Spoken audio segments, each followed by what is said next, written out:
The playoffs are here, and you can predict the action all the way to the finals with FanDuel Predicts. Predict the spread, the total points, and even the game-winning moments that make the playoffs. Sign up and get a $25 bonus with FanDuel Predicts. Offered by FanDuel Prediction Markets, LLC, a registered futures commission merchant. 18-plus bonus is non-withdrawable and expires 7 days after receipt. Trading derivatives involves significant risk and may not be suitable for all investors. Manage your activity with their consumer protection tools. Restrictions apply. See terms at FanDuel.com/predicts/bonus-offer-terms. Listen, all you New Yorkers. Taxi. Okay, man, we're looking around. This is the 77 WABC minicast. Paxton was running a little bit ahead here, but a little bit ahead.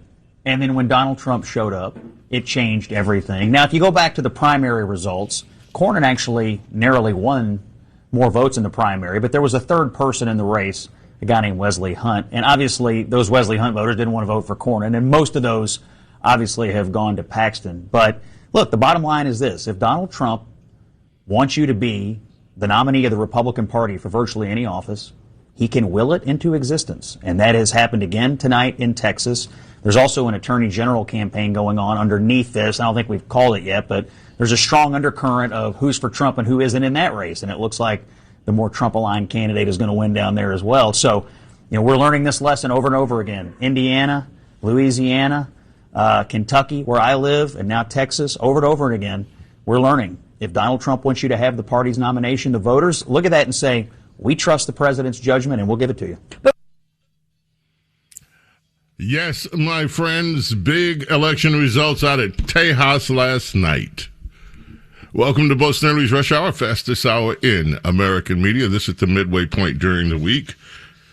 We have today, ladies and gentlemen, a royal proclamation. After the elections in Kentucky, Princess Diana was able to join us. She will be with us tomorrow. Today, however, as we review the election results and in anticipation of her appearance tomorrow, Princess Diana has issued this. I have it in my hand. It says, Royal Proclamation regarding primary night in Texasness. And, yes, from Her Highness. And this is what Princess Diana has laid out in her royal proclamation. Biggest loser of the night was John Thune. Rhinos sacrifice their own rhinos in order to thwart President Donald Trump's agenda. They refused to pass the SAVE Act, even though they knew that it meant the end of John Cornyn. And Princess Diana has talked about a deal that President Trump had offered the Senate, that Ken Paxton would drop out of the race if they would just get the SAVE Act passed. They refused to do it. Cornyn is gone. She will elaborate on that, I'm sure, tomorrow if we ask her. The second point in the royal proclamation from Princess Diana, under John Thune, Cornyn was trounced by Ken Paxton by almost 30 points, the biggest primary defeat of a U.S. senator in almost 50 years.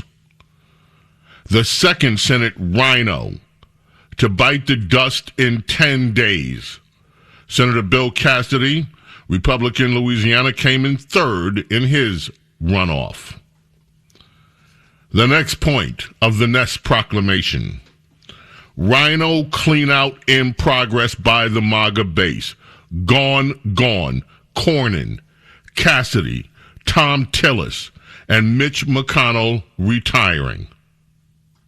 So the Rhino clean-out of the Senate is in progress. Cornyn, Cassidy, Tom Tillis, and with Mitch McConnell retiring. The next point in this royal proclamation, all of the conventional wisdom analysis is wrong. The mainstream media is in mourning for Cornyn. By the way, I have evidence of that. Claiming that the GOP is giving up safe seats for the general in November. Guess the seats weren't so safe, eh? Oh, I love that. The next point, money matters, but it isn't the final word. Paxton was outspent 10-1. $100 million. And Paxton was outspent 10-1. Nothing can stop an energized MAGA base. Then Our Highness gives a prediction for the midterms. GOP will keep the majorities in both House and Senate. Paxton will blow out James Weirdo Tallarico by double digits. That's a... And this final point, which is a really profound point, not that they all aren't, from Princess Diana, Trump is reversing the historical model. Instead of becoming a lame duck president, his political power is growing. And that is really interesting. Thus endeth the proclamation from Princess Diana.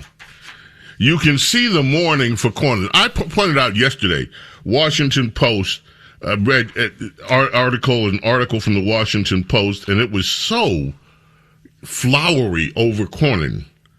And it's like, when do you ever read these flowery articles about Republicans? It's only when someone is running against them that they truly hate. And they hate Paxton. The Hill today. Senator John Cornyn became the latest casualty in President Trump's revenge tour. That's what they point this to. Paxton is projected to garner about 64% of the vote, with more than 95% of the vote reported in. The state's attorney general, who secured the last-minute endorsement, has been bedeviled by controversies, defeated John Cornyn just days after Trump's endorsees also ousted detractors, Bill Cassidy, Thomas Massie, in their respective primaries. While Trump had another good night, Republicans are now staring down a treacherous Senate race in the Lone Star State that is sure to divert resources away from other key elections this fall. The nonpartisan election handicapper Cook Political Report has already shifted its rating toward Democrats after Paxton's victory, although the GOP is still favored to win in November. Now, just analyze that sentence for 1 minute.